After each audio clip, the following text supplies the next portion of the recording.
What's going on, everybody? This is Dave from This Is Pop Punk Promotions. I'm here with Will from Blind Knives from Mississippi. How's it going, Will? Hey man, I'm good. Thanks for having me. Of course, really appreciate you coming on. Let's dive right into it. So, when and how did Blind Knives form? So I started. This is a solo project. It's all my own doing. Um, I started everything around fall last year, so it's still something that's really new. It's kind of a concoction of a bunch of ideas that I had. Kind of like we were talking a little about before the interview um, from COVID, and I started. I just kind of picked up a guitar around 2020 and started putting some ideas down and kind of went off and on for a few years, and then last year just sort of found 6 songs that I really liked and solidified everything and put it into an EP with a name that I thought was pretty cool, and that's pretty much it. You know. That's awesome. I tell people this all the time. I feel like COVID was like a blessing in disguise. I feel like a lot of bands came because of COVID. A lot of people realized that, they miss doing what they love to do. And so they, got back in bands and started writing music and started, doing what they love to do again. Yeah, that's kind of where I was. I my background is really playing drums, and I never seriously like picked up a guitar to try to do anything with it before COVID, and so I bought I paid like $180 for a cheap Les Paul off Amazon and ran it into GarageBand with a used bass that I found, and just started kind of going from there. And I went through like several phases where I thought, oh well, I want to go back to doing like pop punk stuff, and then I'd go through like an Under Oath album or something. Go, no, I want to go more in this direction, and then just started getting a bunch of different influences. And the 6 song EP called Window that came out in February, it was yeah, it's just that was the result. Yeah, I definitely hear a combination of that in your newest EP window that you dropped in February. How's the response been to it? Way kinder than I deserve. For me, I'm not really big into the social media thing. I know you're supposed to be, I guess, like that's a rule, but for me, it's just not important. I tried. You've kind of been with me for the brief 4 months this thing's been put together, kind of the whole time. And I tried to do the thing where I'm like, okay, I like post pictures of myself on Instagram, and I think, okay, well, each week I've got to have like a reel or like the. I just can't do it, man. It's just not for me. So now what I kind of do is I use that as like a digital billboard, sort of like if I have something new coming out, I'll throw like a story up or something like that. But what I've found that I really enjoy is physically sending the CD to college radio stations. And I'm fortunate enough to say that I got a lot of airplay from the college circuit. The response, well, like I said, was way better than I deserve. If I can, like, big time shout out to Princeton's radio station, UNLV out in Las Vegas, Brandeis, with some like just a lot of really kind response. Scranton WUSR was kind enough to put me on like regular programming where they're playing the title track once a day, and they've been doing that for the past 17 days now. So like the response has been really cool. It's gotten played in New Zealand. Um, Amber from your emo homies was super cool to have me on her show. Like just way more than I deserve, and everyone's just been really awesome. That's so dope. That was the kind of stuff that was big in the early 2000s, and that's so amazing that that's coming back. Yeah, I would say pound for pound, Census Fail is my favorite band out there. I've been listening to them since 2002, and my favorite album that they put out is Still Searching, which came out in '06, I think. Um, like there's so much power behind that album. It's mixed super well, and I'm not like a super fancy guitar player. I'm not a shredder by any means. I just want things to sound really guitar forward and heavy and like kind of like kick you in the face. And so that's the type of production I'm after. And yeah, I realize I'm writing stuff that probably would have been cool in like 2009, but I'm confident in what I like and in what I want to do. And I'm not trying to reinvent a wheel or anything. And I'm just writing what is fun at the end of the day. As long as you're happy about it, I mean, that's all that matters. I mean, I tell people this all the time. It's like you gotta, create music that you're happy with, that's fun, and the rest will just, fall into line. Yeah, I absolutely agree. If you're making music for other people, if you're making art for other people, then you're in it for the wrong reasons, and you should probably find something else to do. That's what I tell people. Yeah, That's just my opinion. yeah, totally. And that's like what this whole thing started out. I could care less about like followers or making money or anything like that. At the end of the day, I want to write something that I'm really happy with, that I can put my name on and and give it away. And hopefully someone will listen to it and go, man, this is cool. It made my day a little bit better. Like that's all I'm in it for. And like I'd rather play in someone's basement because I'm thinking about doing some live sets maybe here soon. I'd rather play in someone's basement to like 10 people that really, really want to be there and are really into that kind of music than like, I don't know, struggle through playing, like going on like a tour and like playing through like some bar scene where I've got to like pay my dues or whatever. Like I'm not going to do that and I'm not interested in it. So, yeah, I do it because I want to, ultimately, I just want to give it away and hopefully it makes someone's day better. And they're like, this is cool. So, Respect to you. That's sick. yeah. So for Window, who did you record it with, and how was the process? I recorded it completely by myself. Everything was done completely by myself. No outside help. The mixing, mastering was done at this computer behind me right here. Every vocal take was done in this room, and it was just me and my friend. So I've got a friend here in where I live in Mississippi. She's over the next town over in Jackson, and she runs a really big blog on the local music thing that's going here. And she was kind of bugging me because she said, hey, you didn't really have much of a booklet for that thing. And I was like, yeah. And she said, because when she opened it, she's like, Will, there's like no credits in here or anything. I was like, I don't know. It was just me recording it. Like I don't have any other credits to give. But I have a huge amount of people to thank for it, but I didn't have. It's just me on the EP. You're a jack of all trades. Yeah, it took a lot of work to get there, and I'm still learning a lot of just what goes into mixing and mastering. Um, yeah, it's definitely a learning process, but it keeps my brain sharp. At the end of the day, it's a lot of stuff to keep up with.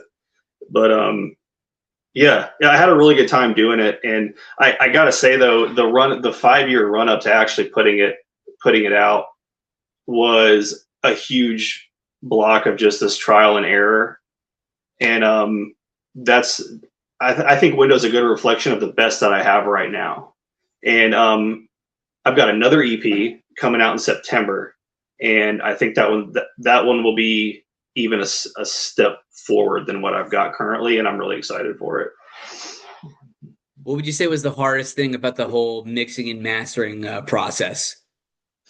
The mixing, and so doing it all on headphones. So I have kids, and when you have kids and you're trying to do stuff at 1 o'clock in the morning, you can't have monitors blasting, through your house. So luckily I've got a pretty decent pair of headphones that are made to do that. Would I rather have monitors? Yeah, but I think for mixing it through headphones, I'm still really glad. I'm really satisfied with how it came out. But I'd say that was probably the hardest thing about it. I'm sure they would be super appreciative of all that. Yeah, because sometimes it's hard to find time to sit down and finish stuff or round stuff out. And so sometimes I'll get on a roll, and then sometimes I'm like, man, I really want to get this done. And midnight to 1 a.m. is when I can do it. And that's when it gets done. So you're just gonna have to deal with it. yeah. That's funny. Yeah. So you said Census Fail you really like. You said Census Fail is one of your influences. You said you really like Under Oath. Who else are your biggest influences? I really like some the guys from up your way. I really love Balance and Composure. I've been with them for a long time. Yeah, I don't know how anyone in this business gets around any type of Blink influence, and that early 2000s like really twangy like Tom DeLonge Strat sound. Um, that Blink's obviously a big influence. For heavier stuff, I'd also been listening to a lot of Darko recently. The dude from Chelsea Grin, I'm sure you know who they are, and the old drummer from Emir. They're like two-man project for heavier stuff. And the EP that's coming out in September will continue to have heavier stuff on it. I sit down sometimes and I think like doing like drop D, drop C, just like the heavy modern driving rock stuff. Yeah, that's my bread and butter. That's what I love. But I also like pulling my seven string out and just ripping something that's just really heavy. Like I can't not get through. I can't not. Sorry about that. Hey, I need you to go out. I need you to go out just for a second. Sorry about that, man. Um, but I can't not write heavy music every now and then. And I know that like probably there's some professional out there that would go, oh, well, this doesn't flow because you've got this style of music, then you jump to this style of music. I don't really care. If it sounds really good as a finished product and I'm happy with it, it's going on a record. So here's $1 million question for you. If you could play a show with one of those bands, who would it be? Let's see. I don't think I don't think I would go really well with Blink as much as I would love to. I would have to stick to the Census Fail equation. I think that's who I line up with the most because someone asked me the other day. They were like, "Well, who do you sound like?" And I'm like, "Dude, I'm so bad at answering that question." And I know a lot of bands have a lot of. I'm not the only person, but I just try to tell people like, well, it's kind of like Census Fail without the screaming, I guess. And then someone was like, "Oh yeah, that makes a lot of sense," but that's still probably not the greatest comparison. But yeah, if I could play a show, I would love to open for Census Fail. I think that would just be really cool. That would be really sick. One of Jersey's finest, my home state, represent. Yeah, But it's funny, I can definitely relate to you. Like bands will ask me, they'll be like, Dave, like, who do we sound like? And I'll just be like, guys, like, I'm gonna be honest with you, I'm not, I'm usually not very good with that kind of stuff. But sometimes it's like a little bit more obvious. But I feel like usually it's just like, man, like I'm gonna have to like really just think about it, and I'll get back to you like a year from now. yeah, yeah.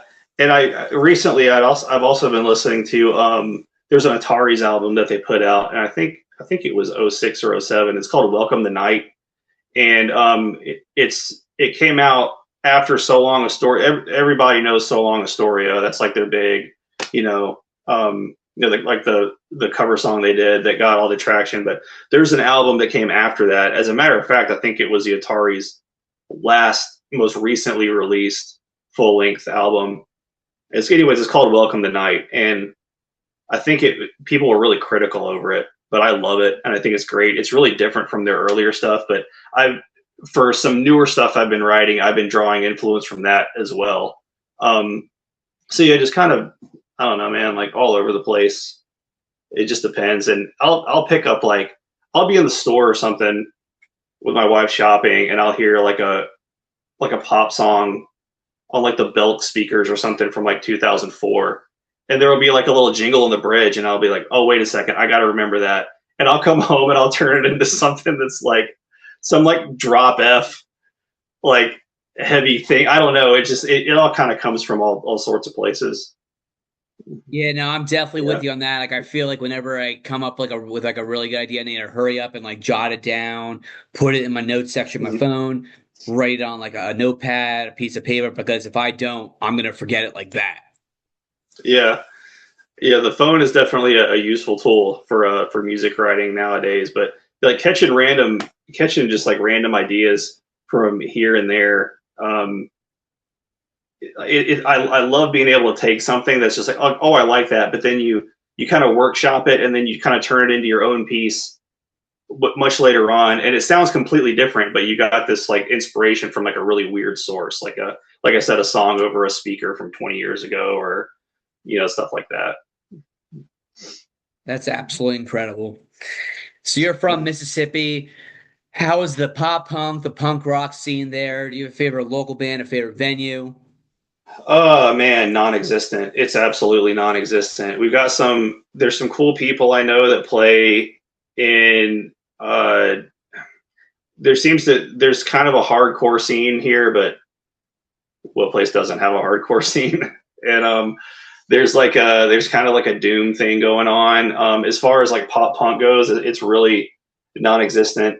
We have a venue here in downtown Jackson called Howlin' Mouse, and they've really stepped up their game on shows recently. So I think they've got Anberlin and Emery coming next month, which we don't get a lot of that stuff down here. And back in November, they had Hawthorne Heights come through, and I think they almost sold the place out just from, we've got the Memphis market and the New Orleans market. And I think that kind of made them figure out, hey, there's people around here that like this stuff. And we need to bring more of that to Mississippi, which, my God, Mississippi could use more of it. So, but yeah, there's the people around here are super awesome. But I wouldn't say that there's a lot going on by way of like what you and I would routinely have like blasting in our cars. Yeah. Very cool. So now I'm going to ask you some non-music questions. A good way for me to get to know you as a person. I did this with the other bands. You ready to roll? Yeah. All right. First one, favorite subject in school. Definitely, definitely history. I'm terrible at math, was terrible at science, was interested in them, but was terrible. But I was always good at history because I can remember a lot of like facts. And so I generally checked out pretty well there. It's funny because I feel like a lot of music people are like really good at history and really enjoy history. Mhm. Yeah, I don't know. There's just something about it. It's also, I know it's stuff that happened in the past that didn't change, but I always felt like that was something where you're always learning something new every single day, even if it's like one isolated topic. Even if it's like an isolated topic, like I don't know, like the War of 1812. You learn one thing about it one day, and then you learn another thing about it, and the information would just kind of keep changing. And that's kind of what I liked about history as a kid growing up. I'm with you. Like I always will be a big history guy, big English guy, but I'm right there. I mean, like math, awful, science, awful, foreign languages. It's funny in high school, didn't care. Now I'm super into them. And I think it's uh, because, I've gone to different countries. I've gone to, I'm going to Spain this yeah, summer. I went to Dominican Republic. I went to France and Belgium and all that. So like all that, has gotten me really into like, learning different languages and learning different cultures and all that. So it's funny how your views on things like that change over time. yeah. That's dope. You get to go to those places. Also, later on, I don't know. I want to ask you about your Woodward thing because that is super tight. Yeah, dude, it That's was I'm so jealous. absolutely unbelievable. Like I felt like I was 10 years old again, and it's something that I wanted to do since I was 10, like seeing it on, TV back in 2000, but my parents were like, we don't have the money and it's super Mhm. expensive and you have wrestling and all that. And so I did all that. But now that, I'm retired and I'm an adult and I have the money, I'm like, you know what? I need to get this done. And so I did. And I went with a bunch of homies and it was so sick. And it Mhm. was nice because there was only like five other people there. So we pretty much had like the entire, like, park to ourselves. And it was just, oh man, I told my homie Adam, I was like, dude, I'm going back. Like I'm going back for round two. Yeah. Like I had that much fun. And I mean, even though, I'm terrible and like I'm not very good, like still I got, I had a blast, I got better. And it's all about just like making new homies and just like, staying young and doing what you love to do and just not caring what people think.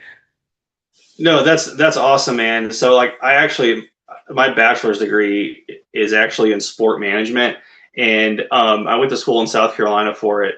And when I graduated, my last semester of my senior year, the city had a really large skate park that they ran, and I actually did my internship at that skate park, and that was really cool. And I'm also terrible, but like I grew up skateboarding and doing the BMX thing. And when I saw you put that up, and I was like, that bastard, man, like that lucky dude, because I've always wanted to go, whether it's west or east. I mean, I'm older now, but I would love to go just ride at one. I think that'd be sick. Dude, come on up and we can head it up and then you can stay at my place and then we can, drive out there, get Airbnb or stay in one of the cabins and, bring back the early 2000s. That's cool. I'm gonna definitely put that on. That sounds sick. Hell yeah, man. That's the score. Yeah. So if you could be any Pokemon, which one and why? Dude, I don't know anything about Pokemon, but my oldest that runs his life. He knows everything. So they play this game where like where they transform into different Pokemons, and the one that they always start out with, it's like pigeon or something. It's like a bird. I don't. Do you know which one I'm talking about? Pidgey. Pidgey, There's yeah, that Pidgey, one. And Pidgeotto, so and Pidgeot. yeah, I'm gonna go with Pidgey. That's gonna because I've learned a lot about that one in the past couple of weeks because they're so into it. So yeah, I'm gonna go with that because I don't know much about it.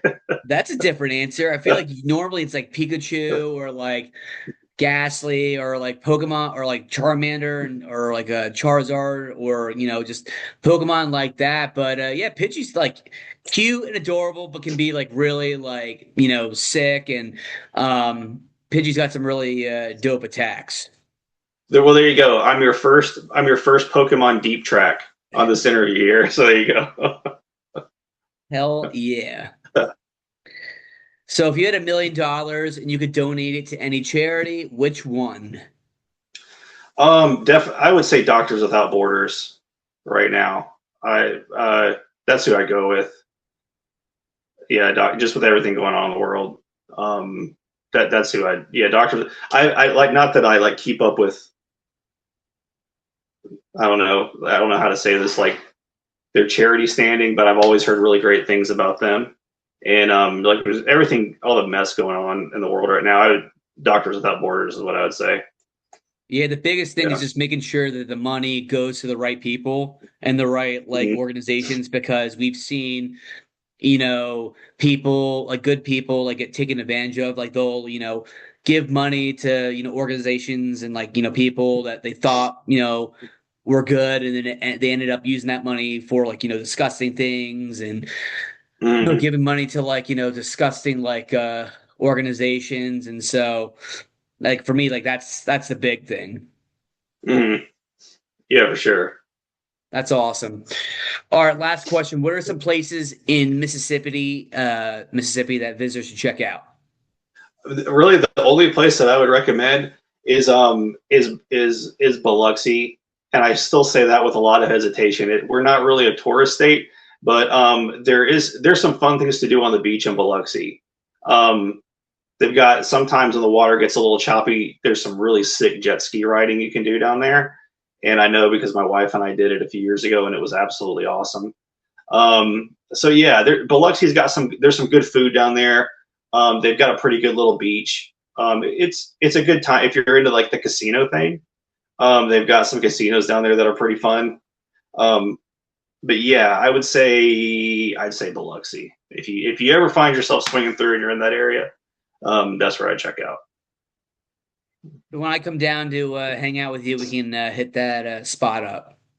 Yeah, yeah, for sure, man. I'm down with. I'm definitely a beach guy. I love the ocean, and I'm good with going to the beach any day. I'm a big beach guy, and I'm trying to learn how to surf. That's the next thing that I'm trying to Nice. check off the bucket list. And it's funny because it's like now I know how to snowboard. I skate, so like I got to get the trifecta, and I got to Mhm. learn how to surf, and I feel like I'd really enjoy it. So maybe we can do that when I come down to see you. Yeah, man, that sounds good. Hell yeah. Well, Will, I really appreciate you coming on, and the support means the world to me. Yeah, absolutely. Thanks for having me. It's fun talking, and I always love just like getting with like-minded people and talking about this stuff. Because, like you said, I think um, it it's hard to find people in the kind of like in the same space. I guess is a good term for it. Just to kind of like shoot the crap with ideas around and talk about your bands and but this is great. This has been good. Of course. So, for the people that are going to watch this interview later, where can they find your music at? So if you just go to blindknives.com, you can get anywhere you want from there. Um, I would just go there, blindknives.com. There's music there. There's a way to get in touch with me if you want. And by the way, I'm really glad you said something about that. I have a very small handful of CDs left over, and I don't plan to get any more pressed anytime soon. Anyways, and like I said, this is something that I want to give away. So like, if you want a CD, just send me an email, go to the website or whatever, and I'll mail you a CD straight up. I don't have many left. Between all the runs I had, they're all gone. But if anybody wants one, just like, I don't need your money. Just let me know, and I'll send you a CD in the mail. So blindknives.com, you can email me. You can find where to go for music. Um, yeah. Do what the man says. Hit him up. Get a CD. Support local music. Support physical media. Absolutely. Yes. We'll Yes. keep up the super dope work, and we'll be in touch. All right, man. Thanks for your time. I really appreciate it. Of course, anytime. Have a great night. Yeah, buddy. You too. Peace. Later.